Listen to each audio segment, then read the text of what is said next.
Hey, okay. First of all, welcome to the first episode of the Brick by Brick podcast.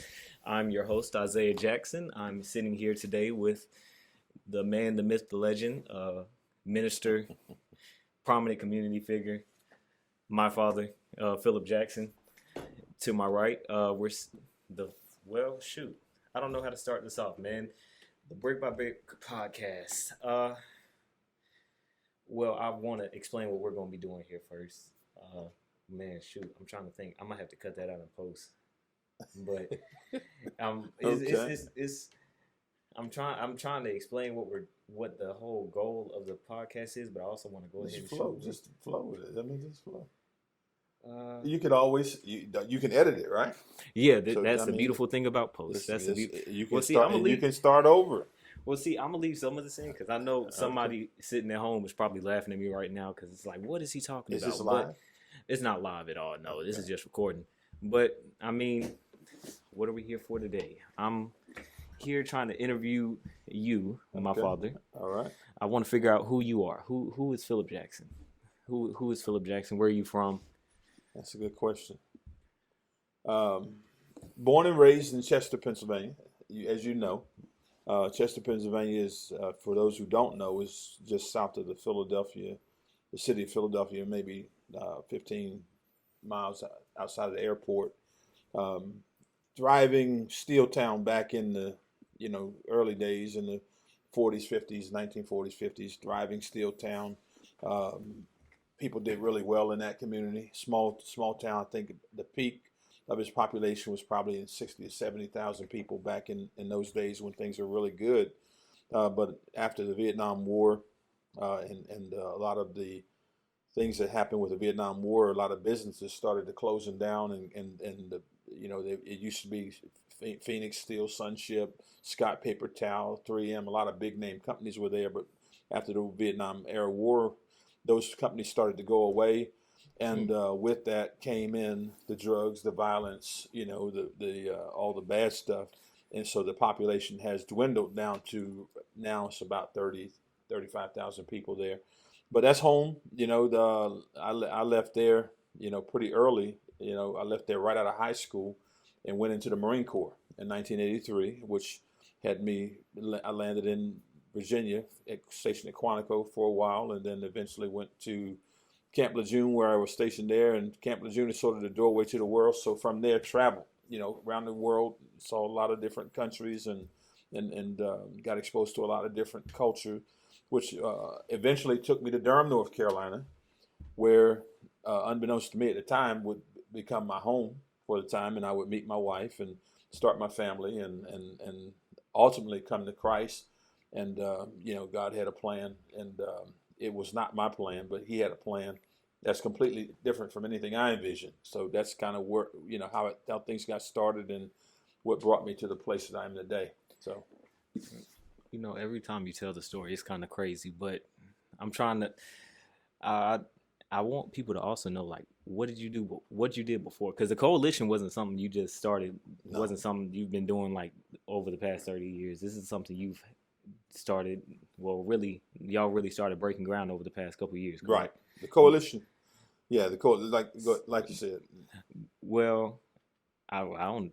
Well, I want the people to know where the coalition came from. Well, the Christian Coalition to End Poverty Now, it was born out of the need to help people. Number one, we started a nonprofit. When I say we, me and your mother, we started a nonprofit back in December of '99. We incorporated it, but that came out of a vision that the Lord showed me. I knew it was of God, and that was in October of '99. I saw a vision where men and women that were just void of any hope. It was great. The vision was grayscale, so it was really just depressing to see it almost. But when these men and women that were beat down and dragging into this building, hunched over, they came in the building, and when they went inside, it was well lit, it was bright, there was vibrant energy in there, and the people were learning how to work with their hands. Not only were they learning how to work with their hands, but they were being ministered to. They were being discipled. Mm-hmm. They were being built up. And those same people that came in that were without vision and just didn't have any hope, when they left out the other side of that building, their heads were held high, their backs were straight, and they had light radiating from them. And that was the thing that was most profound. When you saw those same people go out into the community, because of the transformation in their lives, other people saw them and wanted what they had. So other people started coming to the building.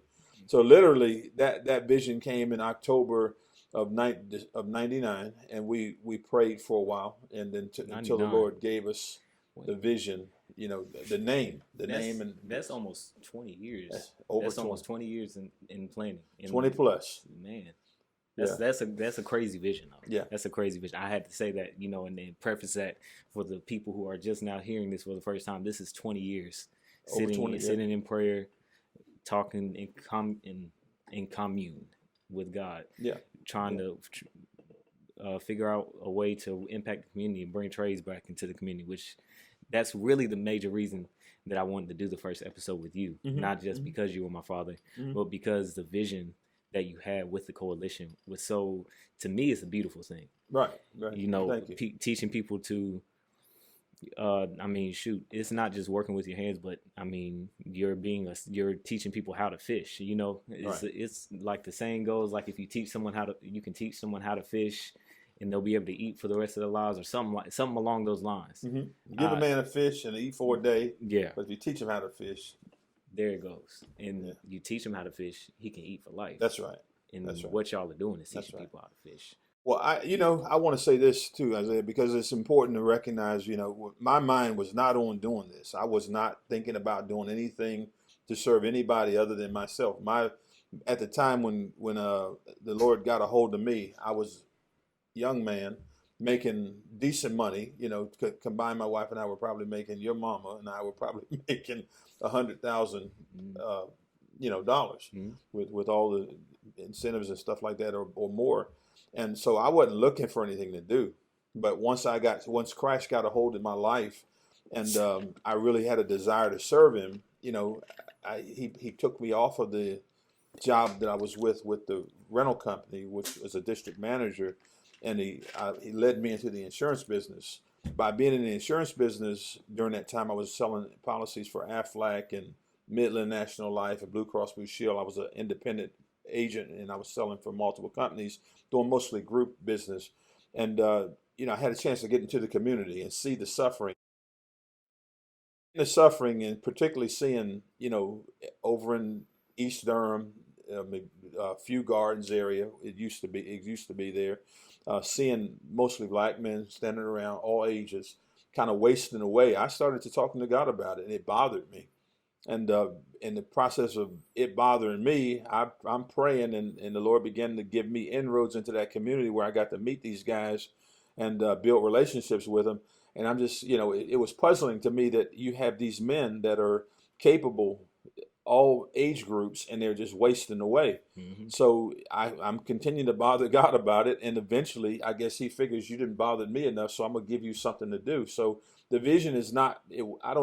People say it's your vision. I hear that a lot, and it almost makes me cringe when I hear people say that, because it's not necessarily my vision, but it's what God showed me. God showed me his vision, what he wanted to see happen. So that's how I look at it. It's not my vision per se, but it was what was out of. He showed me what was in his heart towards helping to lift people, and so by him showing it to me as my heavenly Father, then I've taken it serious. I believe that he's shown me something that he wants to see happen. So literally, we have your mother and I and you all ultimately, because because we're called to it. You guys are somewhat called to it. So all of some of the challenges we've had over the years pursuing the vision. They've been many, but I believe it's worthwhile. You guys have turned out, I think, to be really good people, genuinely good people. I'm very proud of all of you guys. I love you all, and very proud of you all five of you. So I mean, I even with the challenges, I don't think we could have made a better choice. You know what I mean? But to pursue God's plan, and with that, so I just simply say it's not necessarily. Yeah, it's almost like I've entrusted this with you, and I want you to make sure you tell everybody, and try to do your best to convey it so that other people can get involved, because this one person can't do it. That's obvious. So even though it's something he showed me, I can't make it my vision. It's got to be the people's vision. It's got to be the community's vision, because if without the community, without the people, it doesn't happen. We spent 18 years full time. Me, your mama, you all, y'all. I Mm. mean, you guys know how to tear out a floor in a house and replace the floor Yeah. just as well as somebody who was trained in it, because I had to learn it. It wasn't my skill, but I had to learn it so that I could in turn teach other people. And as a result, you all learned a lot of that. And made good money while I was in school And doing it. you make good money, and you learn a skill set that can translate into The real world. if you Yeah. want to do it, Yes. if that's what you want to do for a career path. So that's kind of what So it's not necessarily my vision, but it's God's vision, and I think that it's in His intention. But with the coalition, we were really we ran New Beginnings. New Beginnings was the first phase of that. Went through the vision. I prayed. We got the name for New Beginnings. New Beginnings, as I understand it now, was really the trade portion of it. So that's where that's the nonprofit that will deliver the trade services. So after we shut things down in 2018, Trade services such as. well, really with the trades, what I envision, and I don't want to limit it to that, but with New Beginnings, I would really like to focus on the building trades, because that's a dying breed. I mean, you talk to most contractors, most building contractors this day and age, and they can't find skilled labor. And what's happening as a result of that is a lot of the guys that are getting older, they're aging out, and there's nobody coming in behind them. So if that doesn't change, it's going to be more and more difficult to find builders. And it's already become that way. Yeah. Builders are literally scaling back on their plans to develop and all these other things because there's no skilled labor. Okay. So we want to teach the trades. I think that's an emphasis, but also through New Beginnings, I would like to see businesses that are relevant to the communities that we're working in. So Durham, a lot of building going on in Durham. It made sense to do building there. Mm-hmm. I mean, we cut our teeth on rehabbing and restoring those old houses around Northeast Central Durham and places like that. So when people thought of us, they associated old houses being rebuilt, or deconstructed, because that's what we did. But to connect from then to the coalition, the thing that is important to know, that we shut it down in 2018. We stopped, put a pause, because the model was not sustainable. So at the end of 2018, we just stopped. It was an abrupt stop. Mm-hmm. Step back, reorganize. So that left all of 2019 to reorganize and think about it. And lo and behold, Rick Morgan, good friend of mine, I call him my brother from another mother. He comes in the beginning of 2020. I'm back in the insurance industry by this time, and he's like, Phil, we really need to get New Beginnings up and running again.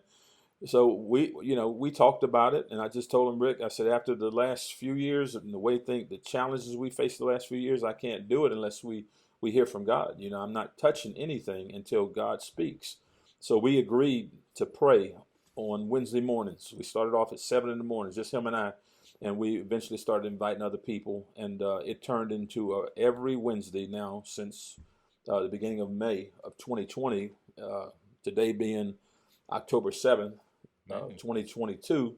So, 2.5 years, we have not missed a Wednesday in praying. But during that time, the Lord began to speak, and He specifically in the beginning of 2021 said, "End poverty now." So I'm thinking that was a encouragement to connect with people that were working in poverty. So I look around and I hear the same voice come back, say the same thing, "End poverty now." So I'm starting to understand this is not a directive to connect with other people, but He wants us to end poverty now. So with that being said, it's like, okay, that's a pretty big task, but if that's what you're saying, then you mean that. So we began to talk about it, pray into it, and out of that came the Christian Coalition to End Poverty now. And from there, we just we felt the need to have a kickoff point, and that's where we started the gathering of Gideon's Army. So, which was really the official forming of the Christian Coalition to End Poverty now. So I know y'all are trying to open up y'all's campus, y'all's institution where y'all plan to teach all these services. Do you have like a plan? Like, do you have I'm trying to think of what exactly to say. what classes do y'all already have like written down that y'all are going to be teaching the people? Well, we're hopeful, that we'll be able to get site control of the old Helena School in Timberlake, North Carolina, which is just outside of Roxborough, maybe 15, 20 minutes out of Durham. And that building is combined space is about 35,000 square feet. So there's 3 detached buildings that we're looking to start some vocational training classes in, and then there's a larger building that we want to have a culinary school there as well as a restaurant. So culinary school in that building, along with a venue space where we can host Christian functions and things of that nature, and open that up to the community, but also have a clinic there, continued education for the people who need, continued education. I mean, one of the things I learned over the years was that a lot of the guys that are adult age and, the society expects them to function and make, all the right decisions and do all the right things, but they're not equipped. Some of them can't read. We said it. One of the things we would do in New Beginnings is we start our day off, as you know, in Bible study, 6 in the morning. 6 in the morning. 6 in the morning. I remember. So we meet for Bible study, devotional time, and we spend an hour and a half in the Bible, and then we go out and actually work with our hands. And that was the whole idea. Is if somebody had come in at 6 in the morning over a 6-month period and sit through those Bible studies and open themselves up to that, as well as go and do the work and work a full day, I felt pretty good about recommending that individual to an employer. So that was the idea with New Beginnings. We would keep them with us for 6 months. I would know who they were before I sent them out. So this time, with the property there, the culinary school, the clinic, continuing education, counseling, financial literacy, we want to house everything there on site so that the people don't have to be shuffled around, and it becomes it's a campus where it flows. It flows. If there's an hour or 2 a day where they're in other classes, then from that they move into the trades. For the time being, it's just the trades. One of the things we're setting aside one of those buildings and dedicating that for the technology field. So if we can find an entry-level curriculum, put an entry-level curriculum together so that we can prepare people for entry-level tech jobs, I think that would be huge. But again, that works for Person County. That works for Person, some of the surrounding areas. But the hopes is that we can put together a model that is effective, that works here, and if we can do that, then we can duplicate that other places. So other places, you may not have the construction trades, even though you have building everywhere. So I think the trades will always be something that we'll do, but in other areas, we may have other types of industries come in and teach their particular skill set. I got what you're saying. I'm just wearing, if you're in California where, I don't know, it could be a different type of, I don't know, understand the market out there, but say it could be you're more focused on media out there. You'll have more media classes in that campus. I understand what you're getting at. Now, let me look back at my little script of questions. This is actually fantastic. Now, ooh, man, oh man. This is my favorite question that I wrote down. In your own words, what would you define poverty as? Wow, that's deep. In my words, I think poverty is a man-made system,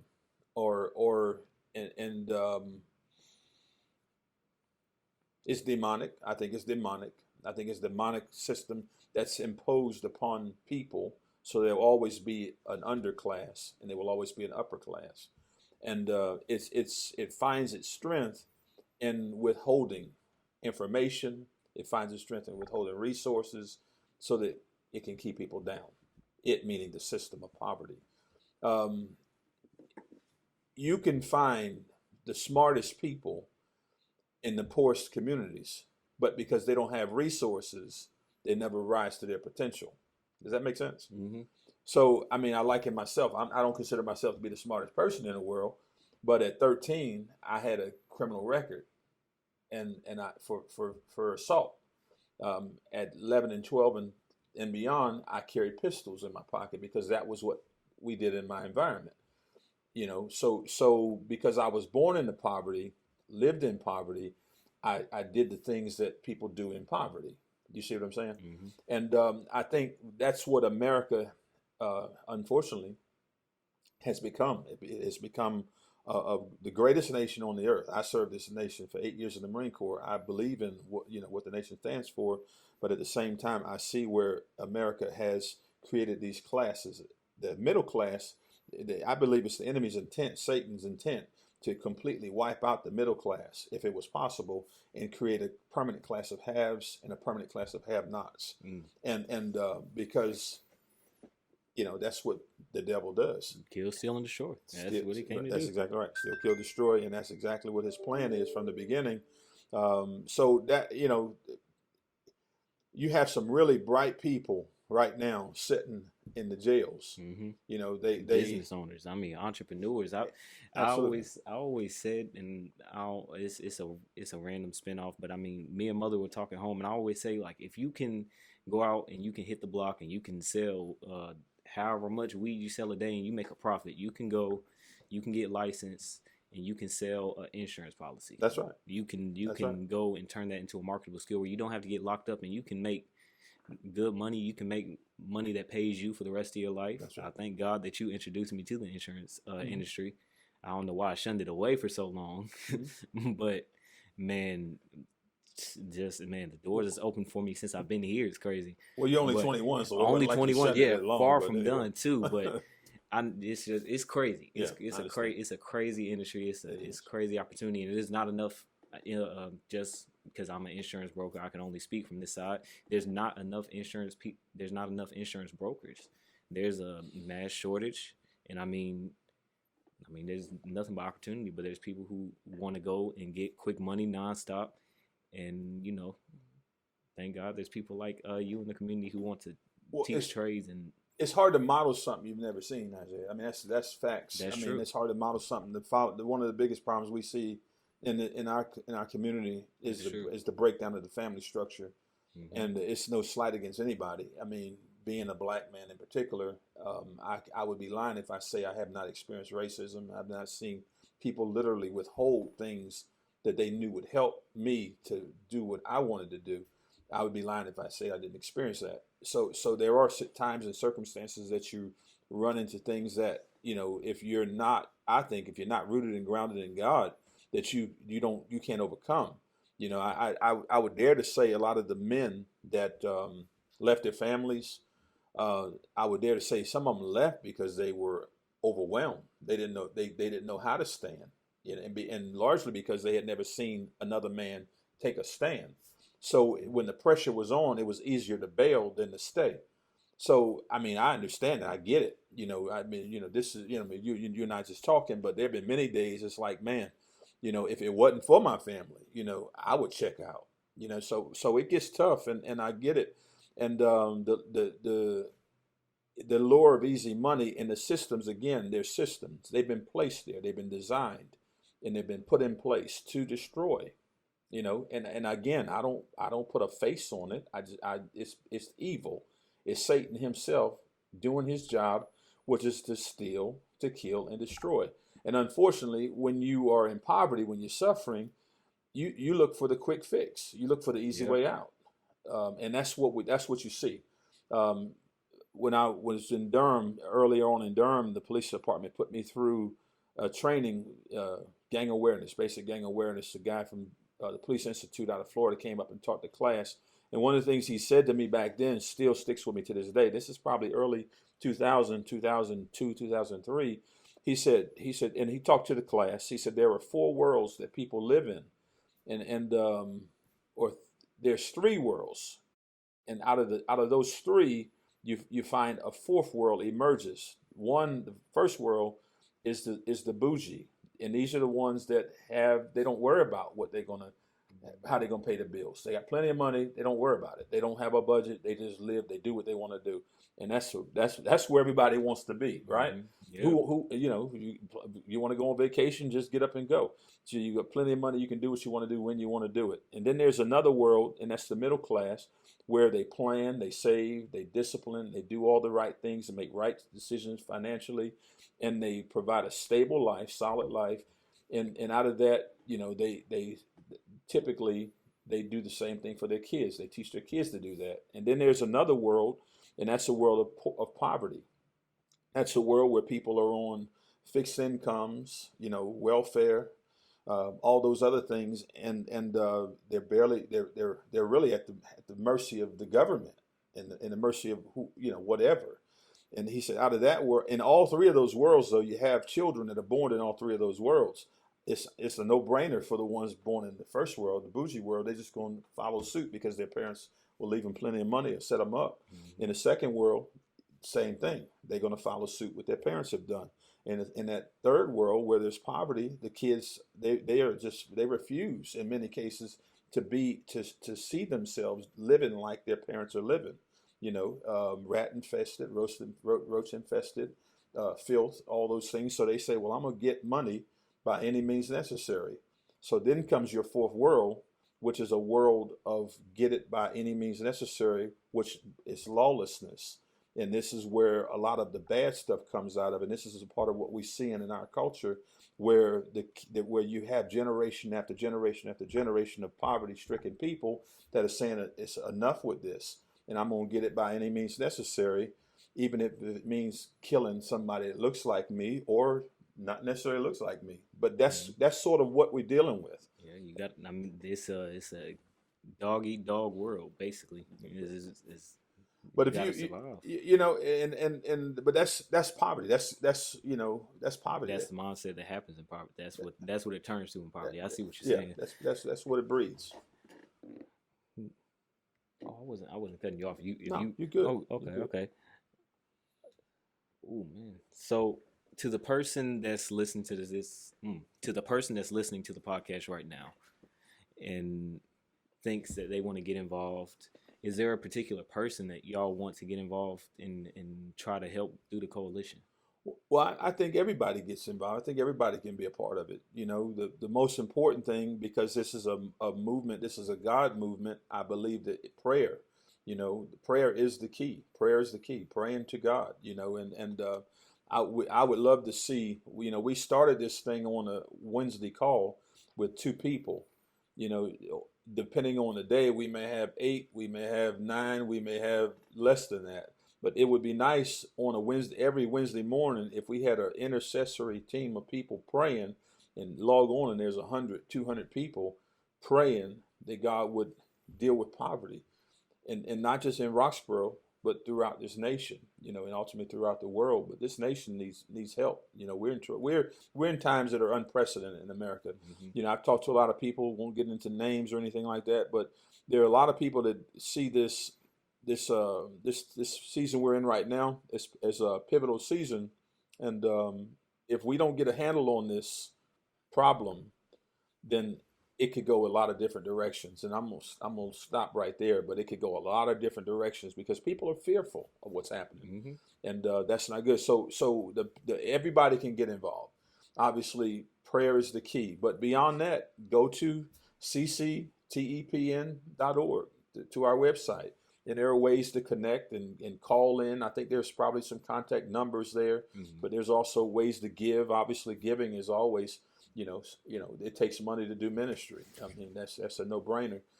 But just connect. I think calling, if you go to the website and you see something there that interests you, then connect, call, email, so we can have a dialogue. Because I don't want people to think this is not my. It's what God showed me, but it's our vision. We've got to embrace this as a community. So it's no age range. So say if you're fresh out of high school, but you don't know what you want to do. Absolutely. That's beautiful. Get involved. Yes, sir. Get involved. Reach out. Call somebody. That's the main thing. Call, email, get in touch. Talk to a person about what's going on. Right now, we're circulating a petition for that property down in Timberlake. We're literally right now circulating a petition so that we can take it to the county commissioners meeting on October the 17th. And we're hoping that we'll get enough signatures, along with people showing up and speaking and saying, I believe this is necessary, so that they'll change their mind. They made a decision recently that sort of, surprised me. After they had said they were interested in working with us, they reversed that on us to talk about a school that may or may not ever be needed while that property is sitting there, and it's a blight on that community, and it could be used to do something to uplift people and the community. Because to the people who may not have seen the Helena School, it's falling apart right now. Like it's sitting up there in shambles. Like I may actually put some pictures up on the screen so people could actually take a look and understand what the real like situation is with that school. Because did y'all already get an estimate of how much it's going to take to get that fixed? Yeah, it's not a small price tag to bring it up to speed. I think some people have said $5-6 million to upfit it, but I mean that's a small thing. But I do believe that you can, that's a small thing for God, number one, and it's a small thing for the community to get behind and do. We're already making some inroads into some of your foundations and things of that nature. The Lord has given us favor with groups that can bring the money. We can get the money. The money's not. I don't think it's the issue. It's the will to stand up for what's right. That's what in our day and age, what happens with what has happened with a lot of people is they see it as, well, this is just the way it is. It's always been this way, and so people don't have the will to stand up and fight for what's right anymore. And that's the challenge that we're facing, is people saying, you know what, this is a worthy cause. Let me stop being lackadaisical, apathetic, and let me get up and get involved, because it can make a difference. My thing, it may not be your kids that's out there that's doing the bad things, but they're connected. One of the things that got me motivated to do something in Person County, because I was always still running into Durham every day, even after we lived in Person County. One of the things that motivated me to get started in Roxborough was because I saw a lot of the kids that were hanging out with you guys, with Nick and PJ, and I saw a lot of them in particular that would come to the house and play the video games, and I'd look up and see them in the newspaper for doing something crazy, and I'm like, isn't that the person that was over here to hang out with you guys? And from there, it's like, man, how can you keep going to Durham every day, and the kids right here in your community are starting to slip through the cracks? You need to do something here. And so that was what sort of motivated me to get started here in Person County when we started the car wash and the thrift store. So we everybody doing their part, I think, will make a difference. Yes sir. Man, well, we already, dang, I was trying to get a tag in there of how to reach y'all, but you already dropped the cctepn.org website. Is that correct? That is correct. I am correct. I'm glad I am, because I had to make sure I was about to stutter on the spelling. I don't know why. Yeah, so, cctepn.org, Christian Coalition to End Poverty Now.org. And I'm gonna be sure to drop a little clip in here right now of just showing the website and showing how people can reach y'all. And I also will need that tag, that the fundraiser from you all, and the Giveify, GoFundMe, whatever y'all have going on. The Giveify and the Cash App, and all that's on the website as well. Okay. So if somebody wanted to give, if you just go to the website, you can see how to give on those, on the website. Okay.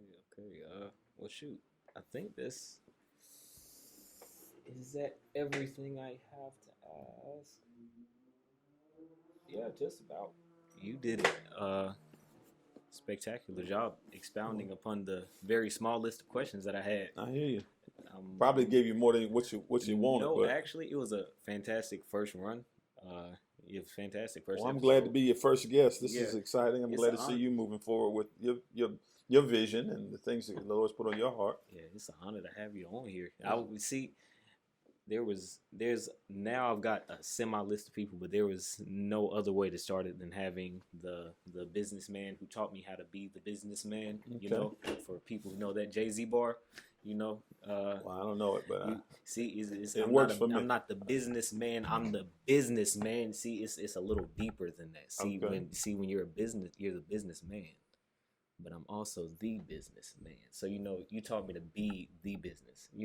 How to handle my business. So I got you. I had to in some way, shape, or form, had to find a way to honor you. I mean, me going out on this new avenue, trying this podcast thing, I had to try it.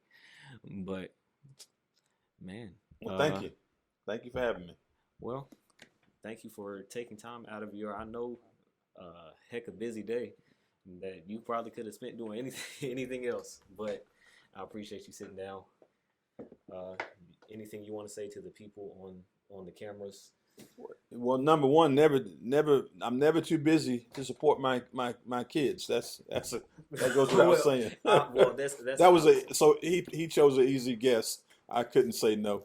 But I'm glad to be here. Hopefully you guys will get something out of this podcast and support what he's doing. I think he's got his heart's right. He wants to help people, even with the insurance business. I think his heart's in the right place. He legitimately wants to help people. That's an issue when you talk about. He mentioned earlier about not having enough representation, but one of the things in the Black community you see too often is GoFundMe type events when people pass. You also see a lot of people when they're seniors, they leave their jobs and they don't have adequate insurance. So they may have had $100,000-$200,000 policy on their job, but when they left the jobs, they didn't know that it was not necessarily portable without having to go through underwriting and things of that nature. So now you have somebody who's in their late 50s, 60s, 70s even, who don't have adequate insurance. So they have to, in some cases, settle for just a burial policy, and they can't leave a legacy for their families. And that's a hard thing to come to grips with when while you were on the job, you had these large policies and thought you were okay. And so there's a lot of things that Isaiah will be dealing with through the insurance business that will show and teach people how to provide generational wealth through using insurance and other strategies. So, I think, what he's doing is important. And we also do need to raise up more people that look like us. And, this is it's not a racist statement. It's just a fact that we have to get information into our community so that we can do better. When we control our wealth, we write our own narrative.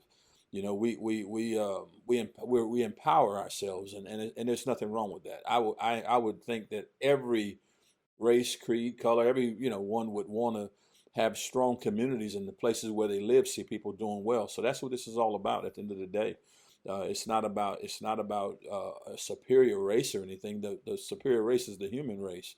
And that's all colors and shades and and languages and everything in between. God created man in His image, and He didn't say the black man, the white man, the Asian man, or woman, or whatever. He said He created man in His image and His likeness, and I believe He is especially invested in all of humanity, and seeing all of humanity come up together. A lot of what we do at the coalition, and I know I'm going on, but this is dear to me. Martin Luther King, his dream. A lot of people talk about that dream, but he talked about the day when we would sit down at the table and we wouldn't judge each other based on the color of our skin, but the content of our character. And I believe that's what this is all about. It's about helping people who've been at the bottom, to see the greatness that God has put on the inside of them so that they can sit down at the table and each person deal with each other based on the worth of the individual. Not necessarily what you bring to the what table, you have, not what you look like, what you have or what you don't have. Yeah. So anyway, empowerment. You can't say it enough. That's what Christ came to do, so we would have an abundant life. I could keep going, guys. I am a preacher, but I'm gonna stop. Well, he actually did a great job of kind of explaining what the podcast is about. It's about empowerment. Yeah. I mean, it's about us. I mean, I want to go out. I'm going out here talking to these prominent community figures. I'm talking to businessmen. I want to talk to politicians, and whoever sees this video, if you know somebody, and if you want to help me reach out to other people and get me connected with people, you can drop a comment, and that would be a major help. Or, if you just want to drop a comment and share your opinion on the video, that will also be appreciated. But either way, I appreciate, we're going to go ahead and wrap up. So I appreciate you coming in, Father. Appreciate you. I appreciate Love you. all of y'all who stopped by. I love you too. I appreciate all of y'all who stopped by and viewed the video. And be sure to like. I'm not good. I don't like doing this stuff like I'm one of the YouTubers. But you can like, you can comment, you can subscribe, you can share it, do what you want. If you like it, that's cool. If you don't, it's that's up to you. Everybody has their own cup of tea. Have a blessed day, everybody. And we're good. That was long. That was good though. It's still going?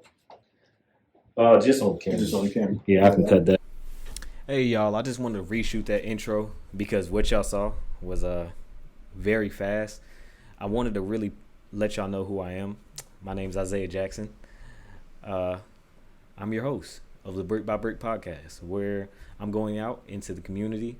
Hopefully we can take this all over the place, but right now we're going into the community here in North Carolina, talking to prominent businessmen, talking to community figures like politicians, pastors, to get their perspective, and, you know, to really understand their journey and what led them to where they are today. Because the person you see in front of you had a lot of time before you met them, if you get what I mean. They had a lot of time before to, you know, live life and, you know, come to the conclusion that you see, you know, the wealthy businessman or the Bible toting pastor that you see in front of them. It was a life they lived before. So understanding the life and understanding what made the man, because the problem I see today as a 21-year-old man